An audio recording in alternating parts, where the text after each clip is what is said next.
If Lightroom is showing an unexpected error, don't worry, because in this video I'm going to walk you through the fastest fixes that usually solve it in just a few minutes. We'll start with the most effective solution first, then move on to updating everything, and if needed, I'll show you the last resort fix as well.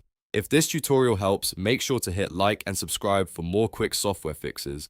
The first thing to do is completely close Lightroom. Make sure it is not running in the background and then reopen it while holding Alt and Shift on Windows. If you're on a Mac, use Option and Shift instead. Keep holding those keys as Lightroom launches and you should see a prompt to reset preferences. Click Reset Preferences to restore Lightroom's settings back to default. This is often the best fix for an unexpected error, especially if the issue started after a crash, update, or settings change. If Lightroom still shows the error after resetting preferences, the next step is to update everything. Open Adobe Creative Cloud and check for available updates. Install the latest version of Lightroom and also make sure Creative Cloud itself is updated. Outdated app files can cause compatibility issues, bugs, and random error messages, so this step is very important. After the update finishes, restart your computer and try opening Lightroom again. If you still haven't solved the problem, the final option is to reinstall Lightroom Classic.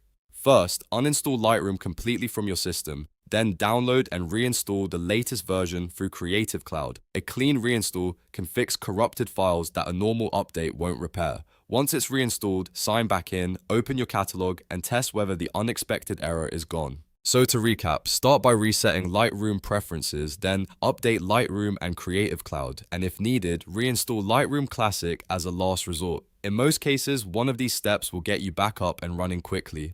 If this video helped you fix the error, please like the video and subscribe for more Lightroom troubleshooting guides and easy software tutorials.